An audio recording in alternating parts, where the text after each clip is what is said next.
Cosechas con la razón, pero siembras la tierra de corazón. La situación que vivimos te paraliza, pero hay un latido que te impulsa. Otros te dirán que no, pero tú sabes que siempre puedes. Nosotros hemos acompañado el crecimiento de nuestro país, usando la cabeza, movidos por el corazón. BAM. Muy buenos días a todos. Para mí es un gusto saludarlos y en nombre de BAM darles la más cordial bienvenida al primer evento del año, el primero de muchos que queremos hacer a lo largo de este año en este espacio que se ha creado justamente para esa transferencia de conocimientos y que juntos podamos seguir aprendiendo y creciendo. Les dejo el tema principal de hoy en el cual estaremos profundizando: gobierno corporativo como eje clave para la sostenibilidad empresarial. Pero antes de comenzar y entrar de lleno a toda la información que queremos compartir con ustedes, contamos con la presencia de Michael Saborío, quien desea compartir con ustedes unas palabras de bienvenida a este evento. Así que le damos paso a él en estos momentos. Muy buenos días, Michael. Muy buenos días, Anitza, y muchas gracias. Quiero iniciar por agradecerles muchísimo el tiempo que se toman el día de hoy de acompañarnos y darles la más cordial bienvenida a estos espacios que retomamos en este nuevo año, como lo hicimos el año pasado y como lo hemos hecho en anteriores ocasiones. Diseñamos estos espacios con mucho aprecio, con el objetivo principal de poder generarles valor en sus empresas y en las decisiones que toman en el día a día. De igual forma, esos espacios forman parte de nuestro propósito y de lo que creemos como organización. El propósito justamente de promover desarrollo sostenible para lograr el bienestar de todos, del cual, sin lugar a dudas, ustedes juegan un papel fundamental en poderlo hacer. Hoy nos sentimos doblemente orgullosos, ya que la expositora que tendremos es de la casa, ¿verdad? Elizabeth Prada, nuestra vicepresidenta de Servicios Jurídicos y Cumplimiento, con una amplísima experiencia en temas de gobierno corporativo, que sin lugar a dudas será de muchísimo valor para todos los que tenemos el gusto de poder compartir hoy en este espacio. Así que sin más preámbulo, regresamos con Anitza para que les cuente un poco más y muy agradecido de que nos acompañen el día de hoy. Muy feliz día para todos. Así es, Michael. Muchísimas gracias. Y sí, estamos muy contentos de que estén del otro lado de la pantalla, porque sabemos que estos espacios, justamente como Michael lo dice, aportan valor. Ya nos dijo algunas pequeñas características de la excelente invitada que hoy tenemos. Sí, Elizabeth Prada estará hoy con nosotros y voy a pasar a leerles un poco de la mucha experiencia que ella tiene y por qué es la persona idónea para hoy tratar este tema. Ella es colombiana, abogada de la Universidad de los Andes, en un máster en Business Administration y máster en análisis financiero. Cuenta además con estudios en derecho privado y público, gobierno corporativo, sostenibilidad y mercado de capitales, administración de empresas, análisis de riesgo financiero, gestión humana y cumplimiento. Como muy bien Michael también nos había dicho, tiene más de 20 años de experiencia dentro de diferentes empresas con presencia internacional, entre ellas el Grupo Bancolombia, ocupando cargos como gerente de gobierno corporativo, gerente jurídica de las compañías del grupo en Perú y desde junio del 2019 la vicepresidencia jurídica y de cumplimiento en BAM, en donde ha liderado varios proyectos relevantes, entre estos la evolución del modelo de gobierno corporativo del grupo, adoptando estándares de la OCDE y también SEC. Así que realmente es la persona perfecta para hoy compartir parte de lo mucho que sabe y de sus conocimientos. Antes de ya cederle la palabra a Elizabeth, quiero recordarles que siempre hay un espacio de preguntas y respuestas, así que si ustedes tienen duda, quieren ampliar en algún tema, tienen alguna interrogante, ya saben que pueden dejar sus preguntas en el lado del chat que está habilitado a lo largo de la exposición. Ustedes pueden escribir allí y luego sí tendremos un espacio de preguntas y respuestas donde donde seguramente vamos a aprender muchísimo más. Así que desde ya, gracias por su participación activa. Elizabeth ya está aquí con nosotros, así que le cedo la palabra. La plataforma es suya y estoy segura que vamos a aprender muchísimo. Así que buenos días para usted también. Pues muchas gracias por esta invitación tan bonita a compartir unas prácticas y unas tendencias que se vienen dando no solo en Guatemala, sino en el mundo. Qué bueno compartir con nuestros clientes, poderles dar información que esperamos que sea de valor. Es una información cualitativa a la que en algunas empresas poco foco se les pone porque el día a día, el pensar en cifras, en pensar en crecer, se deja de lado, y esperamos un poco con este espacio invitarlos, seducirlos y convencerlos de que trabajar en gobierno corporativo sí paga, sí genera valor, y es un intangible que realmente en momentos de verdad, cuando se ve la perdurabilidad de las empresas, cobra mucho sentido, y es donde sale a relucir la importancia de tener un adecuado modelo de gobierno corporativo. Para empezar, yo voy a compartir la presentación que traemos para ustedes. Y voy a darles un poco de contexto de por qué gobierno corporativo empezó a ser importante para las empresas en el mundo. Las empresas claramente son el pilar de desarrollo de un país, y los últimos 20 años han venido desarrollándose programas encaminados a profesionalizar las empresas. A veces se trabaja mucho en programas académicos para profesionalizar a los colaboradores o a los grupos de interés de una empresa, pero poco se trabaja en profesionalizar la empresa como una compañía como un todo y hacerla brillar ante todos los grupos de interés. El tema de gobierno corporativo tiene como propósito profesionalizar la empresa. Algunos antecedentes de por qué este tema empezó a ser importante y lleva ya más de 20 años. Cerca del año 2000 existieron 3 quiebras corporativas de empresas muy grandes en el mundo en Estados Unidos. La primera más famosa fue la Enron, donde incluso estuvo vinculado el presidente del momento, Bush, y todos los empresarios que tenían alguna relación con Enron. Es una empresa que llegó a ser muy exitosa, estuvo en la Bolsa de Valores de Estados Unidos y fue muy cuestionada por la toma de decisiones del presidente de ese momento y de la junta directiva, llevando a la empresa a una quiebra corporativa con impacto incluso a todos los inversionistas, muchas personas jubiladas que habían invertido a través de los fondos de pensiones en esta empresa porque creían que era importante. Y ese momento fue como un sacudón en todo el mundo, y se empezó a hablar de qué era una empresa mal gobernada y por qué era importante tratar de entender qué era lo que se esperaba de una empresa, porque no importaba solamente sobrevivir en el tiempo como empresa para los dueños de la misma, sino que estaba impactando a empleados, a proveedores, a clientes, a relaciones claves que se tienen a veces con entidades públicas. Entonces este tema empezó a tener toda la importancia. Y adicionalmente vino otra empresa parecida a WorldCom, también con crisis en los estados financieros, en la forma como se documentaba la realidad de la compañía. Hubo falsificación de las cifras, la empresa se fue yendo a pique, y para evitar mostrar la realidad, pues se maquillaron los estados financieros, y ahí pues hubo también detenidos. Y una en Europa que fue Parmalat, que también fue una empresa muy famosa porque obviamente no solamente tenía la conexión con el equipo de fútbol muy importante del momento, el Parmat, sino que además era una empresa de familia que dejó ver un poco la vulnerabilidad de no haber trabajado en unas buenas prácticas para separar el rol de ser dueño versus el rol de la empresa. Es decir, que a partir del año 2000 el mundo fijó la atención en los efectos económicos y sistémicos que pudiera generar una quiebra corporativa, especialmente por haber sido mal manejada. Ese es como el contexto más importante.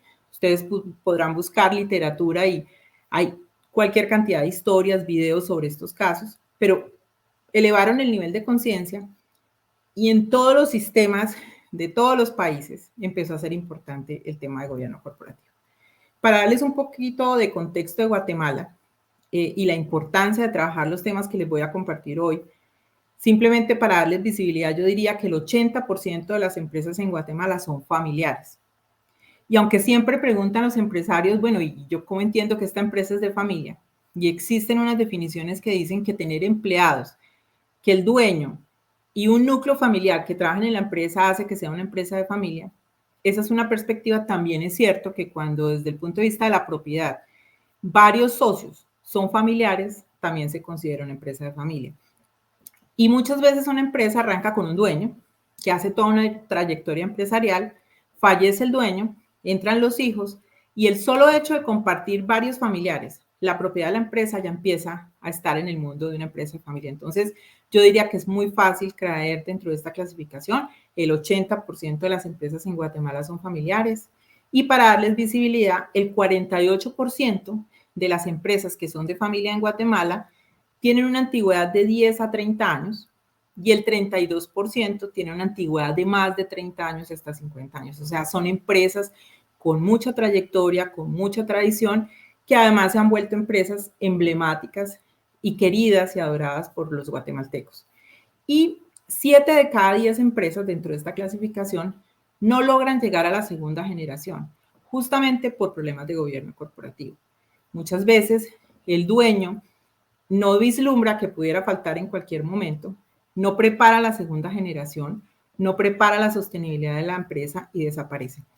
La mayor mortandad se da del primer paso al segundo paso, es decir, del dueño a los sucesores.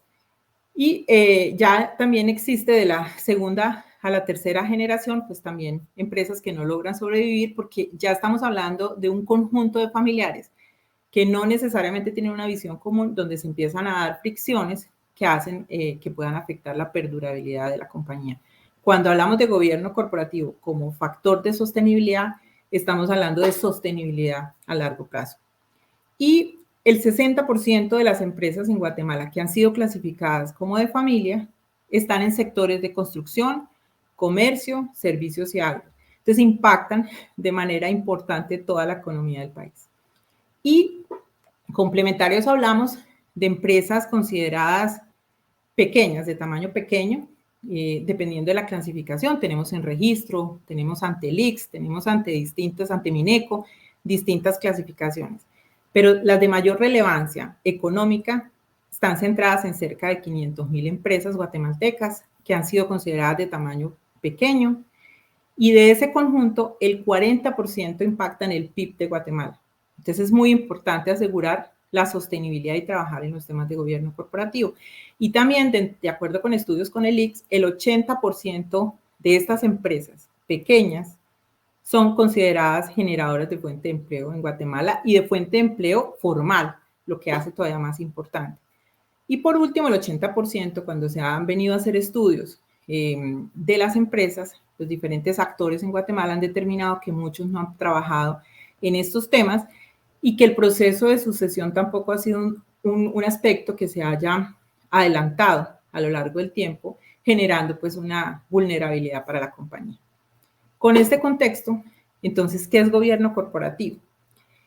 Algunas empresas dicen, no, gobierno corporativo es tener un abogado que me hace el pacto social, que me organiza los documentos legales para que la compañía ante cualquier tercero pues tenga una historia y una explicación de dónde nació y cómo funciona. Pero realmente es un conjunto de principios y políticas totalmente voluntarias, no lo que pide la norma, que van más allá, que tiene como propósito organizar la estructura y el funcionamiento de quienes toman las decisiones en la empresa, de los órganos de gobierno. Y tiene un propósito superior, y es generarle confianza a todos los grupos de interés de la empresa.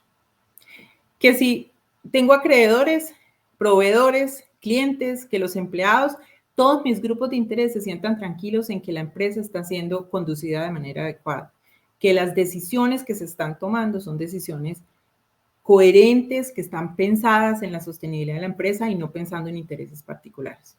Con ese contexto, el gobierno corporativo, desde el punto de vista de implementación, puede tener distintas perspectivas. Existen empresas pequeñas que dicen, no, a mí no me aplica. Cuando yo sea grande, cuando yo venda X volumen de ventas, cuando yo me posicione internacionalmente, voy a trabajar en estos temas. Hoy no me queda tiempo.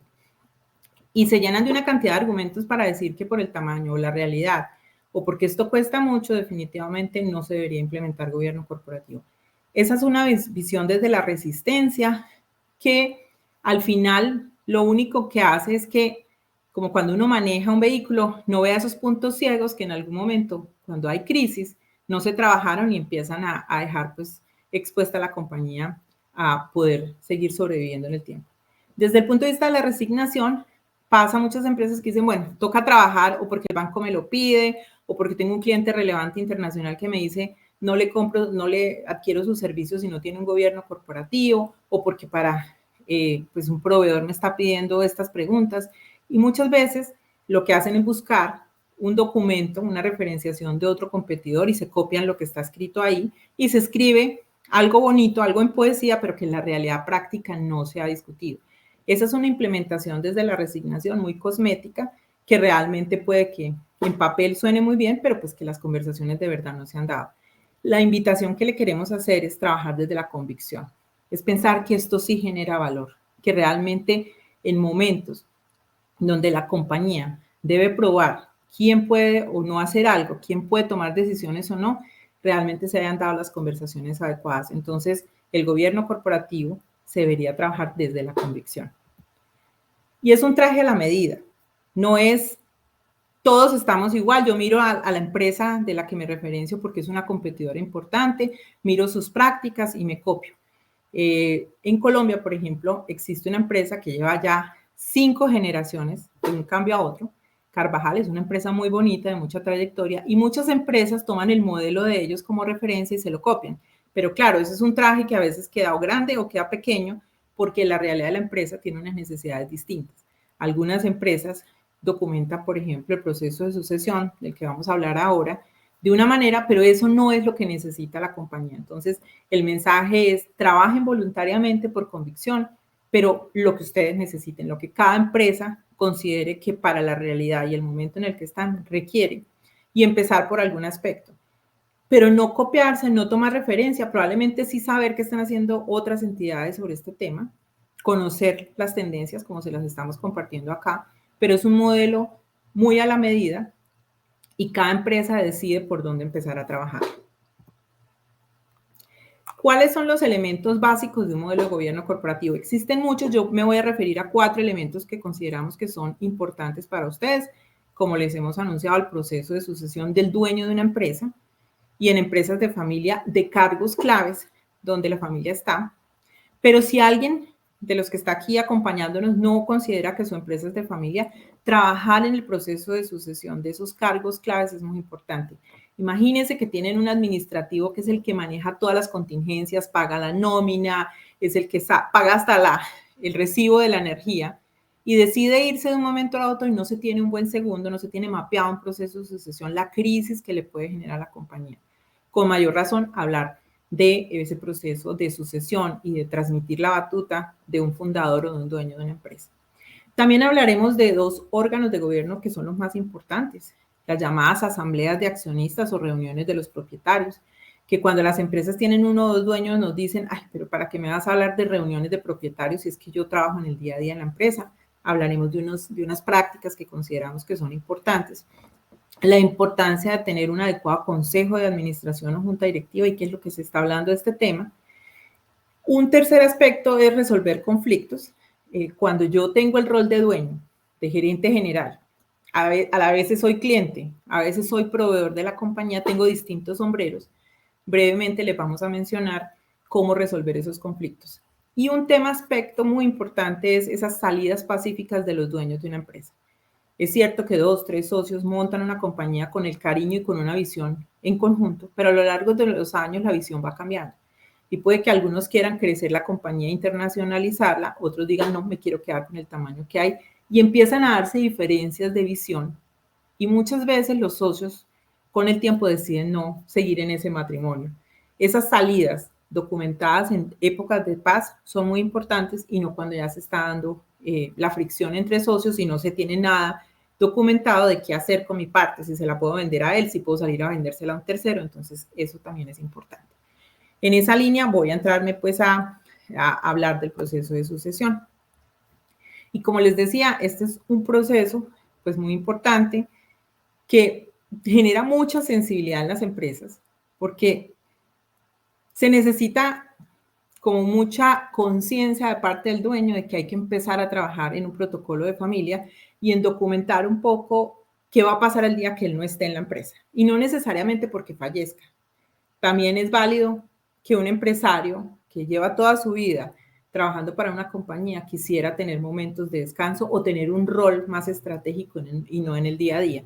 Hablar del proceso de sucesión es muy importante. Y creo que con la pandemia a todos nos quedó claro que el único riesgo que siempre se va a materializar en una empresa es el riesgo biológico, la muerte. Pero es al que poco le destinamos porque confiamos que vamos a estar toda la vida. Hacer empresa es muy desafiante, trae sus compensaciones, pero también trae un esfuerzo, y pensar que yo ya no voy a ser como dueño parte de la empresa empieza a generar pues cierto estrés y cierta ansiedad, pero lo cierto es que ese riesgo está, en cualquier momento nos podemos ir y es responsable aquellos líderes de la compañía, aquellos dueños de una empresa, pensar qué pasa si ellos no van a estar y qué se sueñan dejar en la compañía para que no desaparezca en el tiempo.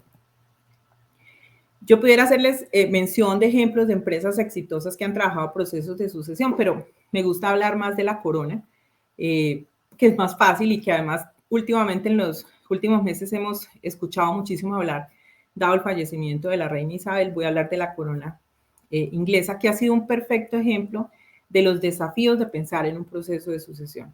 Cuando la reina fue elegida muy joven, aseguró y juró que moriría con los zapatos puestos y que se dedicaría toda la vida a reinar. Sin embargo, hay un hijo muy visible que lleva muchos años esperando tener la oportunidad de poder liderar y trabajar en la corona, y solo hasta ahora se le dio, cuando ya es una persona muy mayor, con una crisis que se está presentando en Inglaterra, donde no existe el liderazgo y ese empoderamiento que tenía la reina y ese favoritismo que generaba el sucesor. ¿Cuáles son los desafíos que tiene un dueño cuando se empiezan a hablar de estos temas? El primero es, no quiero escoger entre mis hijos. Yo a todos los quiero. Si le digo que el futuro sucesor de mi empresa va a ser uno de mis 3 o 4 hijos, voy a generar fricción. Pero lo cierto es que si no se empiezan a dar conversaciones sobre esto, incluso el hijo más preparado para suceder la empresa, puede pasar que se vaya a la compañía y diga, no, pues mi papá nunca me dio la oportunidad de estar en esta empresa, o siempre estuve a la sombra y nunca tuve posicionamiento, me voy a trabajar para otro lado. Y lo peor que le puede pasar a la empresa es que un talento que por su naturaleza pudiera ser sucesor de una empresa, termine yéndose y decidiendo no volver ni siquiera a la compañía. El otro temor es, mis hijos son muy maduros y no están listos. En una de estas charlas que teníamos con algunos de los empresarios, un señor muy mayor me decía, es que mis hijos son muy maduros. Y cuando yo le preguntaba qué edades tenía, me decía 45 y 50 años. Definitivamente, si yo paso toda la vida pensando que mis futuros sucesores, que los potenciales sucesores no están listos, nunca voy a soltar la batuta y dar pues el paso a que las futuras generaciones puedan acompañar en el proyecto que se necesita responsablemente de perdurar la compañía. La tercera es, vamos a conversar acerca de la sucesión cuando se acerque la muerte, y eso fue un poco la línea de la reina. Se supone que venía preparando al príncipe Carlos, pero en el fondo siempre estuvo muy a la sombra y nunca se dieron las conversaciones adecuadas con unos temas pues de cuestionamiento de Carlos con su vida personal y una historia pues que no le ha hecho fácil el camino en estos meses para posicionarse como el nuevo rey. El cuarto, como reflexión que hace un dueño, es si paso el poder a terceros, a mis hijos, a la familia, pierdo el control de mi vida, y eso es válido porque las empresas son un hijo más para los empresarios, incluso el más importante, porque es el que le ha dado todo. No solo el sustento económico, sino el que le ha dado la razón de ser. Sin embargo, no necesariamente hablar de un proceso de sucesión es desconectarse de la empresa, ya vamos a ver cómo se puede trabajar, pero sí es importante pensar en que no puede seguir siendo la única persona que maneje la compañía por el impacto que le genera a sus grupos de interés. Y la otra reflexión que se hace es, cuando me vaya a la empresa, pierdo también ese rol patriarcal muchas veces, o de líder que tengo en una familia. Y pues lo que les contaba de sentir que mi hijo es, que la empresa es un hijo, es un bebé, y que no está listo para entregárselo a un tercero porque nadie va a saberlo manejar mejor que yo, porque llevo toda la vida conociendo la empresa y llevándola al lugar en el que está. Lo que es válido, pero no se quiere aquí en las prácticas y en las tendencias, no, la propuesta no está en desligarme y olvidarme de la existencia de la empresa, sino tener un rol de pronto más senior, más estratégico, más de acompañar la visión de largo plazo y ayudarle a que el fundador de pronto ese día a día lo pueda ir delegando en unos segundos que puedan ir haciendo la tarea. El proceso de sucesión se puede dar en cualquier momento. Importante que desde ya se trabaje y se empiece a documentar y empiecen a darse las conversaciones. Cuando los dueños empiezan a hablar de sucesión con sus hijos, con sus hermanos o posibles inversionistas que estarían en la compañía, con sorpresa encuentran que muchos hijos dicen, no, yo me quiero ir a estudiar arte a Estados Unidos, yo no me veo ni siquiera viviendo en el país, y empiezan a darse unas reflexiones importantes de qué hacer, porque de pronto yo contaba que el día que yo falleciera como dueño de la empresa, mis hijos me iban a suceder, pero a veces ni los hijos están viendo como parte de la empresa. Entonces hay que empezar a buscar quién debería ser ese segundo que va a llevar la compañía al siguiente nivel. Y el mejor indicador de si un proceso de sucesión se está trabajando o no, es que tanto se puede ir de vacaciones el dueño de la compañía, el gerente general. Si se va y todo el día lo están llamando, definitivamente ahí hay una tarea por hacer. Qué bueno que se pueda ir un periodo a descansar porque se lo merece y que la empresa siga funcionando en el día a día. Pero por supuesto las decisiones estratégicas y de largo plazo, es importante que el dueño, si aún vive, sea parte de la compañía. Y ahí pues vienen preguntas que nos hacen usualmente de quién debería dar este primer paso en un proceso de sucesión. Ojalá fuera el fundador. Ojalá de manera genuina sintiera la importancia de perdurar la compañía y se sentara. Porque a veces el mejor amigo del dueño se puede acercar, pero puede que escuche o no se ha escuchado al fundador. La familia puede generar una fricción tocándole el tema, sobre todo cuando está el abuelo, súper emblemático, súper importante, y la familia tocándole un poco el tema de la sucesión, puede generar ahí pues como una fricción. Los empleados de la compañía, difícil, si no son familiares y cercanos a los dueños de la empresa, pero lo cierto es que empieza a verse ciertas preocupaciones. Es bueno tener un asesor para conversaciones difíciles. Es bueno tener a alguien muy experto en estos procesos que los acompañen, y si el dueño es el que quiere dar el paso, poder entender cómo se dan esas conversaciones y cómo puede escuchar esos puntos ciegos que nadie se los va a decir para poder documentar un buen proceso y para llevarlo a implementación. La recomendación es que el fundador que se retira siga siendo tutor del sucesor. Cuando se hablaba inicialmente de procesos de sucesión, habían asesores que recomendaban, no, es que deje la empresa y retírese. Y hubo casos, incluso tuvimos 2 casos de conocimiento de empresas en Colombia, que fue donde pues tuve más cercanía de un dueño que dijo, voy a hacer mi proceso de sucesión, dejo a mis hijos, yo me retiro, me dedico a descansar los años que me merezco, y por no entender un poco los fundamentales y la visión de largo plazo de este gran tutor, la empresa se fue a pique. Entonces tampoco es una recomendación de me olvido de la empresa y me voy, sino ojalá el fundador pueda seguir acompañando a ese o a los futuros sucesores para entregarle esos elementos que hacen que perdure la compañía. Y es muy importante determinar qué le quiero dejar a la empresa. Y esto no es un tema legal, sino más un tema moral y ético. Y es, si yo dejo una empresa pensada como una herencia, los que reciban la participación de la compañía van a tener la tentación natural de venderla y de hacer lo que quieran con esa participación que reciben. Entender una herencia es mío, yo hago con ello lo que quiera, y por supuesto no hay una responsabilidad de perdurar la compañía. Pero cuando se deja un legado, cuando se habla de cuáles son los principios no negociables, de qué espera el dueño, ojalá en vida, de su empresa, qué se ha soñado, qué le gustaría que perdurara a lo largo de los años, estamos hablando de un legado. Y ese legado impone una responsabilidad a los futuros sucesores de perdurar la compañía. Hace muchos años, en Europa, tuve la oportunidad de estar en una charla de un empresario, era nieto del fundador de una empresa de relojes muy famoso en el mundo, y decía que en su charla que hubo un momento de crisis de la empresa. Ellos tenían unos relojes clásicos que valían un montón de dinero, y llegó el momento de verdad donde dijeron, no, la empresa de pronto está pasando por una situación difícil, vendamos esos relojes. Y alcanzaron de ir incluso de coordinar una pública subasta, y cuando llegó el momento recordó y dijo, no, pero es que, a ver, estos activos, esto que yo recibí no es mío, es de la empresa. Y yo lo que tengo es un legado y tengo mi responsabilidad de preservar esto que son símbolos de la creación de la compañía para mis futuras generaciones. Cayeron en cuenta que las decisiones que se estaban tomando eran unas decisiones impulsivas que iban en contra de los símbolos, de los elementos y de ese legado que el fundador, el abuelo, aquel de la primera generación había pues logrado como fórmula de éxito para sobrevivir en el tiempo para la compañía. Entonces, ese tipo de mensajes son muy importantes. ¿Qué quiero dejarle yo a la empresa? Un legado, una herencia. Si no se habla de un proceso de sucesión con tiempo, se está hablando de la herencia y claramente un futuro propietario que recibe de su dueño una participación va a tener la tentación de no preservar y no saber la importancia de por qué se necesita perdurar la compañía de una generación a otra. ¿Cómo se materializa el legado? Pues los protocolos de familia. Ese es el documento de verdad. Hay que darle toda la solemnidad y escribir qué es lo que no debería cambiar en el tiempo. Y para eso es muy importante que los socios que crearon la empresa escriban esos fundamentales.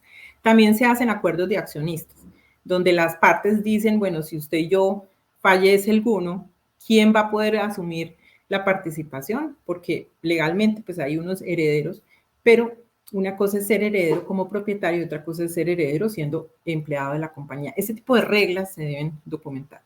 ¿Cuál es la cultura de la organización? Y usualmente los fundadores arrancan con unas prácticas éticas y transparentes, con negocios sostenibles, con unas decisiones que hacen que la compañía sobreviva en el tiempo. Esa cultura, esos valores, esos rasgos culturales son importantes documentarlos y transmitirlos de generación en generación.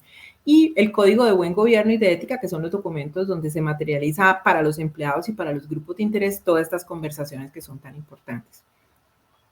Vamos a pasar al segundo elemento básico de gobierno corporativo, los órganos de gobierno, asambleas y juntas directivas. Solamente dejarle algunas menciones.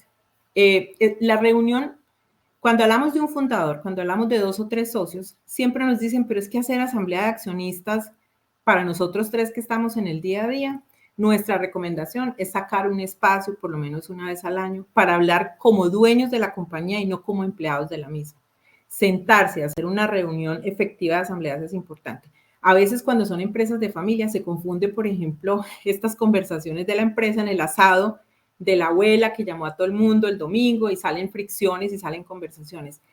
Realmente les recomendamos sacar un espacio para que los 2, 3, 4, 5 socios de la compañía, los hijos del dueño, vean los resultados de la empresa, vean hacia dónde se van a mover en los próximos años. Existen accionistas que ni siquiera hacen parte del día a día de la empresa y tienen como única expectativa recibir utilidades, recibir sus dividendos. Decirles que no le puedo dar dividendo porque, por ejemplo, tengo un proceso de expansión internacional donde tengo que invertir el capital. Eso que no se le prepare a los accionistas y a los dueños y que no se les informe adecuadamente puede generar fricciones. Y lo que ocurre muchas veces es que ese accionista desinformado, ese propietario desinformado, decide emprender acciones en contra de la compañía. Entonces, qué bueno tener esas reuniones, así sean pequeñas, para hablar de los resultados, para hablar de la estrategia y para coordinar muy bien hacia dónde se va a mover la empresa. Y el segundo órgano de gobierno muy importante es tener un consejo de administración y una junta directiva. Y existen empresas que dicen, no, yo en papel tengo actas, yo hago reuniones, pero yo no tengo una junta directiva. Nuestra recomendación es pensar en qué es lo adecuado y que ojalá no se queden solos en la toma de decisiones. Tener un órgano colegiado con personas expertas que puedan aportar a la compañía es muy importante. Yo les digo, nosotros en BAM tenemos un consejo de administración con varios directores independientes de diferentes sectores, de diferentes industrias, que no se imaginan el valor agregado que nos traen en las decisiones, la mirada estratégica que hace que tengamos como banco. Entonces, nuestra invitación es a crear ese consejo de administración y buscar unos perfiles que acompañen un poco a la gerencia en las decisiones de largo plazo, en la estrategia de la compañía y que no se queden solos. Obviamente las juntas directivas han cambiado mucho, los consejos de administración. Hace muchos años eran muy formales, con personas pues que con años de experiencia, como muy serias. Hoy, por la industria y por las diferentes tipologías de clientes que se están teniendo, las juntas directivas, la conformación del consejo ha cambiado en el tiempo. Y hay que tener personas de diferentes edades, diferentes industrias. De pronto no necesito al experto textil si yo tengo una empresa textil, pero qué bueno tener a alguien que esté en una industria donde yo espero vender de manera efectiva mi producto. Ese tipo de reperfilación es importante cuando se habla del consejo de administración. Y algunos aspectos claves para revisar: el número adecuado de miembros. Usualmente los consejos de administración son de 5 personas. Por supuesto, el dueño de la compañía o los propietarios tienen un cupo o 2 dentro de la participación del consejo, pero ojalá se trajeran independientes, personas expertas que con seguridad van a velar por los intereses de la sociedad y van a estar ajenos a la tentación natural que tiene el dueño de pensar en sus intereses versus el de la compañía. Un independiente va a pensar siempre en función de qué le conviene más a la sociedad que a los intereses particulares de un grupo de interés.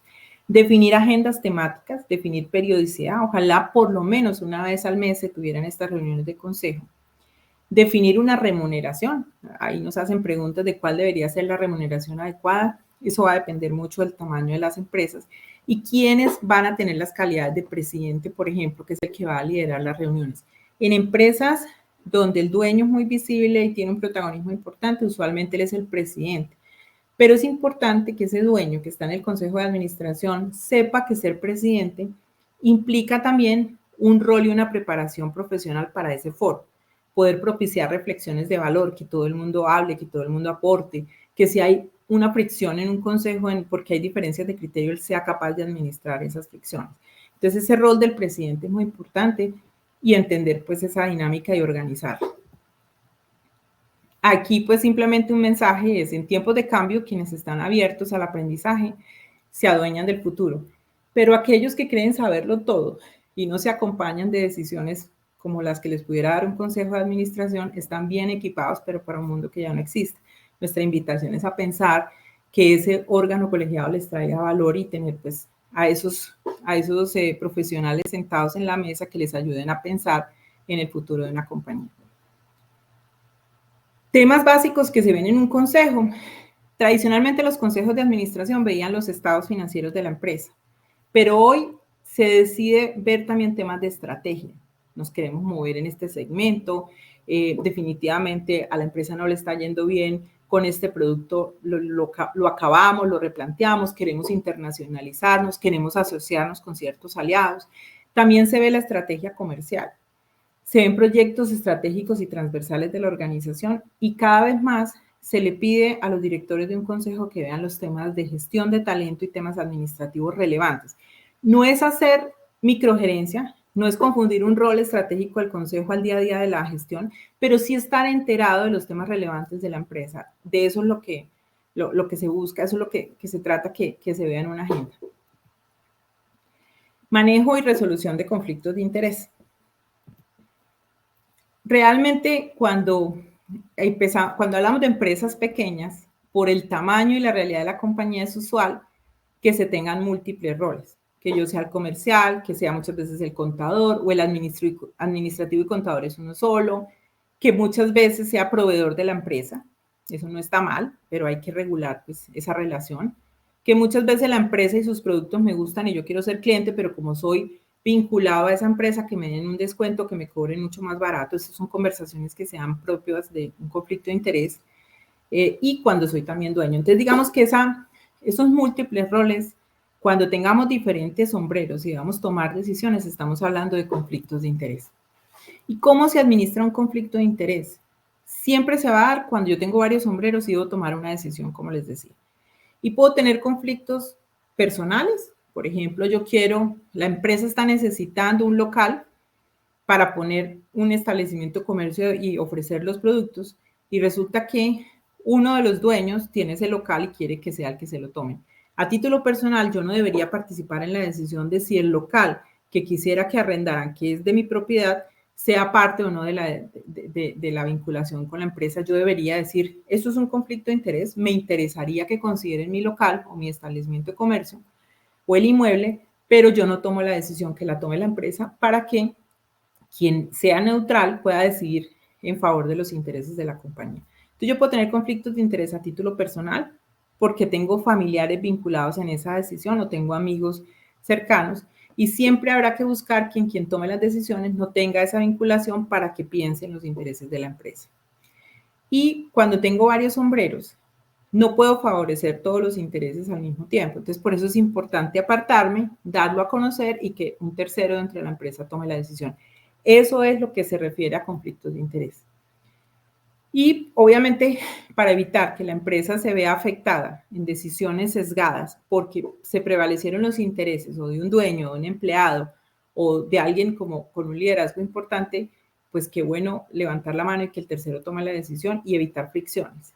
Y el cuarto punto que me parece importante mencionarles a manera de introducción es, ojalá en tiempos de paz podamos resolver conflictos, especialmente los dueños o los dueños y el gerente general, o los dueños, el consejo de administración y el gerente general. Y para eso existen cláusulas que se pueden pactar. Por ejemplo, salidas. Si alguien, usted no quiere seguir en la sociedad, usted no quiere seguir siendo inversionista de esta empresa, pactemos cómo va a ser su salida. Si se va a contratar a un tercero para que valore su participación y sepa cuánto vale. Si primero me lo vende a mí que soy su socio o lo puede ir a ofrecer a un tercero. Si varios socios de la compañía quieren vender la empresa a alguien que llegó y les tocó la puerta, suele llegar personas internacionales que quieren crecer en un país y dicen yo le compro su compañía y empiezan a darse momentos de verdad y el accionista, por ejemplo, mayoritario que tiene más participación quiere vender su empresa, pero tiene un grupo de accionistas minoritarios que tienen dudas de si realmente deberían vender o no. Si se pactan cláusulas de salida, el proceso para proteger a la compañía será mucho más favorable. Si no se tienen acuerdos y prácticas, lo que nos puede generar es diferencias de criterio y una discusión entre socios que se lleva por delante la compañía. Entonces, definir cláusulas de salida y un proceso de cómo se vendería esa participación es importante. Segundo, si nos peleamos, si no nos pusimos de acuerdo como dueños, ¿qué fases debo seguir? Lo peor que le puede pasar a una empresa es estar ante la vista de un tribunal, ante los juzgados, expuesta reputacionalmente. Qué bueno llegar a etapas de arreglo directo, de conciliaciones, de procesos de solución de conflictos para poder llegar a un acuerdo pacífico. Y por último, pues se van a presentar conflictos probablemente entre la empresa, los dueños, que son los que de manera indirecta le han entregado la administración al gerente, a un consejo de administración o a empleados específicos. Desde ya, nuestra recomendación es a regular estos temas en épocas donde no hay conflicto para que cuando se presente la situación se tenga muy regulado. Esto como a grandes rasgos es un poco un abrebocas y una invitación que queremos hacerles a trabajar en gobierno corporativo. Yo les quiero hablar de una empresa que era muy querida por los colombianos, se llamaba Hernando Trujillo, vendía en Bogotá trajes para los señores, de corbata y trajes pues para la oficina, que desapareció en el tiempo. Muy triste el abuelo, en su tercera generación, ver desaparecer la empresa. Es una empresa que no logró entender la realidad del país, empezaron a importarse productos de China, un cambio desde el punto de vista de los precios de los textiles, y por falta de no tener un adecuado gobierno corporativo, de no estar acompañado de un modelo que le ayudara a sobrevivir, desapareció en el tiempo. En el año 2010 anunciaban su liquidación como empresa con un dolor para el país porque era una empresa querida, una empresa echada para adelante, donde sus dueños incluso en los últimos meses para lograr que sobreviviera la empresa no cobraban ni siquiera el salario. Todo eso lo que dejó como evidencia es que faltó haber trabajado gobierno corporativo, faltó haber visto la estrategia de la empresa, las amenazas que a veces se presentan en ciertos sectores y pues dejó una enseñanza que elevó el nivel de conciencia en que cada vez más es importante trabajar en estos temas. Yo diría que el gobierno corporativo es un proceso que inicia en cualquier momento, nunca termina. Empiecen por cualquiera de los elementos que les hemos compartido, con los que ustedes se sienten más cómodos, pero realmente esto genera valor. Este es un intangible que sale a la luz en momentos de crisis de la empresa. Y ahí es donde muchas veces dice uno qué bueno haber trabajado en esa historia para poder darle perdurabilidad a la compañía. Hay un proverbio chino con el que a mí me gusta cerrar que dice que el mejor momento para plantar un árbol fue hace 20 años, el segundo momento es ahora. Si no han empezado a trabajar en estos temas o si están en camino, los invitamos a continuar, a no dejar de lado estos temas, estas conversaciones. Es importante para la sostenibilidad de la empresa tener gobierno corporativo y ojalá esta información realmente les genere valor, los sensibilice y sean conscientes de que hay una responsabilidad como empresario con todos los grupos de interés, no solo con los dueños, con los empleados, con los clientes, con los proveedores, y que hay un impacto positivo que se espera cuando se crea una empresa y cuando se le da trayectoria y pues que impacta económicamente a Guatemala. Entonces, muy invitados a trabajar en este tema. Es una abreboca que queríamos compartir, son unas tendencias que son importantes que conozcan ustedes y pues con esto estaría yo terminando estas reflexiones que esperamos que les hayan generado valor. Seguramente sí, Elizabeth. Ahora mucha gente se está ya poniendo a pensar, ¿verdad? Y se cuestiona cómo arranco por todos los beneficios que estuvimos escuchando a través de esta exposición. También hay varias preguntas y muy interesantes y vamos a dar paso a eso en este espacio porque seguramente vamos a seguir aprendiendo de las interrogantes que nos dejaron las personas que nos están acompañando. Vamos con la primera. Dice, en su experiencia, ¿cuál es la razón más común por la que existen en ocasiones resistencia a incorporar este tipo de gobierno que estábamos comentando? Esto lo dice Pamela Martínez. Yo diría que es un poco de desconocimiento de estos temas y tal vez esa absoluta confianza de pensar que me las sé todas, que la empresa por la realidad no necesita un acompañamiento. Pero como yo les decía, incluso para manejar, nosotros manejamos un vehículo pensando que no las sabemos todas, pero hoy los vehículos nos ayudan a descubrir puntos ciegos donde nos podemos estrellar. Creo que es importante conocer ese tema, escucharlo y empezar por algún lado estas reflexiones, pero la absoluta confianza creo que juega en contra de las empresas y no prepararse es, yo creo que el mayor defecto que uno pudiera tener para sobrevivir en el tiempo. Muchas gracias. Bueno, hablamos también a lo largo de esta exposición de asesores, de gente experta independiente que podemos incorporar y justamente la segunda pregunta dice, ¿qué opciones hay en Guatemala para buscar profesionales que ayuden a las empresas en temas de gobierno corporativo? Esto lo dice Freddy Gereda.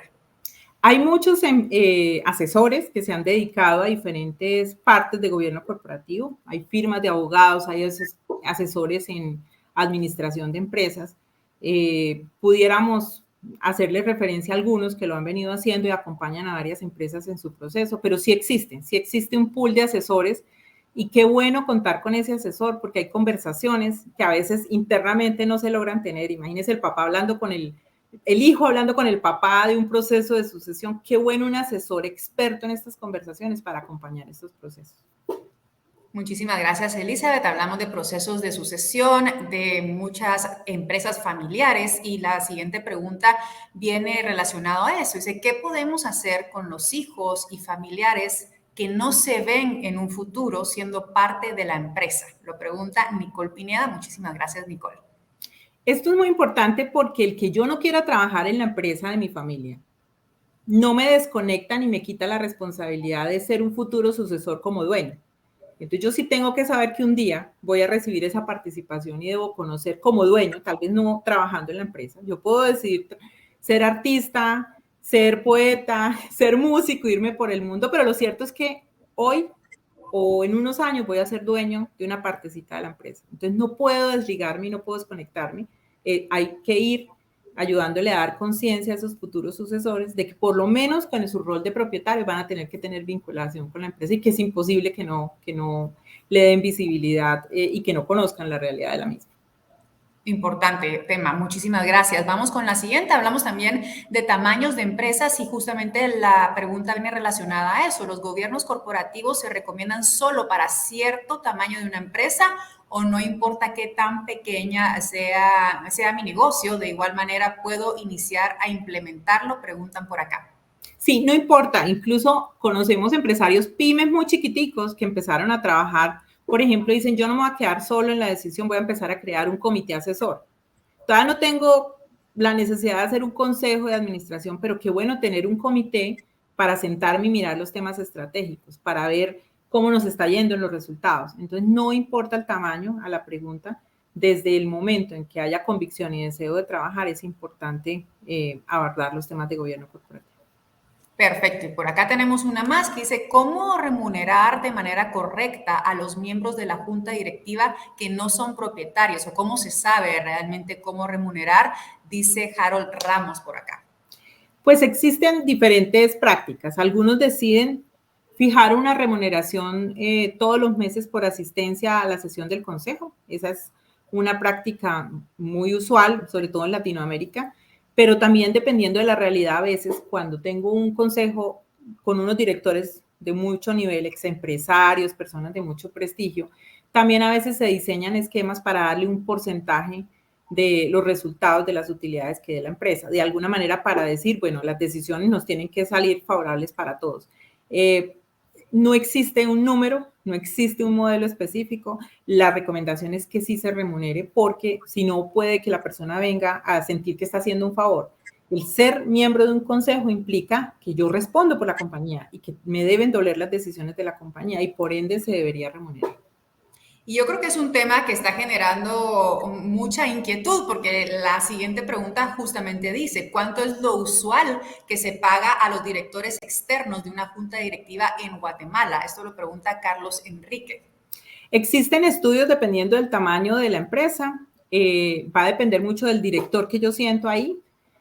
Pero existen rangos, $250, $500, si es una empresa con un realce y con un empresario mucho mayor. A veces tienen, por ejemplo, en la conformación directores internacionales, va subiendo un poco el monto, 1,000, 1,500, pero como les digo, cada empresa decide un poco el rango. Han salido estudios que dicen que más o menos cercano a los $1,000 se debería remunerar esa función. Pero cada empresa decide también el tamaño, porque si no, que no vaya a ser un limitante el monto a pagar para no tener un adecuado consejo. Creo que hay directores que lo hacen más por el amor a la compañía, y realmente el monto no es lo que determina la importancia de ese consejo. Exactamente. Bueno, muchísimas gracias, Elizabeth. Hasta ahí vamos a llegar con las preguntas, pero hay muchas más. Yo creo que es un tema que interesó mucho y que está justamente provocando ganas de platicar y de conocerlo, pero las demás preguntas las vamos a ir contestando directamente vía correo electrónico, pero seguramente van a recibir allí la respuesta a su interrogante. Elizabeth, muchísimas gracias por compartir parte de su conocimiento, mostrando la importancia que tiene el gobierno corporativo dentro de cada empresa. Realmente vimos, no importando el tamaño, así que muchísimas gracias. Un tema sumamente interesante que da para más, pero ya se sembró la espinita para que sigan indagando, ¿verdad? Pues muchas gracias, encantada de participar en este espacio, y de verdad que gracias por la invitación y gracias por la participación de todos nuestros invitados en este foro. Muchísimas gracias de nuevo a ustedes también por estar del otro lado, por conectarse, por hacer tiempo en su agenda y poder compartir con nosotros estos espacios de intercambio de conocimiento. Hay encuesta, esto también ya lo hemos implementado desde el año pasado, porque nos encanta saber qué piensan ustedes de estos espacios, si hay a lo mejor algún tema que les llame la atención, y lo pueden en estos momentos sugerir a través de un botoncito que ustedes miran en su plataforma que dice encuesta. Le dan clic allí y solo le vamos a tomar un minutito más de su tiempo. Son un par de preguntas que pedimos que nos contesten para saber realmente qué piensan, qué esperan, algunos temas que nos pueden sugerir, incluso expositores. Toda la retroalimentación es bienvenida para que sigamos aprendiendo a través de esta plataforma y de este espacio. Así que, de nuevo, muchísimas gracias por haber estado del otro lado. Gracias por sus preguntas, sus interrogantes. Todos seguimos aprendiendo de ellas. Quedaron un par de preguntitas por allí, pero nosotras haremos llegar las respuestas por correo electrónico para todos ustedes y que no se quede allí ninguna pregunta en el aire. De nuevo, también gracias por haber ya contestado esa encuesta, y nos vamos a ir despidiendo, y para eso vamos a darle la palabra a Roberto Rodríguez, gerente de banca corporativa, que también tiene un mensaje para todos ustedes. Feliz día. Muchas gracias, Anitza. Sin duda, un contenido muy enriquecedor. Agradezco a todos nuestros clientes por estar conectados y llegar hasta este momento. Estas actividades son parte de nuestro rol y compromiso con ustedes, ya que van alineados a nuestro propósito de promover desarrollo sostenible para lograr el bienestar de todos, respaldados por una propuesta de valor integral. Los invito a todos a estar atentos y continuar siendo parte de estas innovaciones que preparamos para ustedes. Que tengan todos un excelente día. Hasta pronto.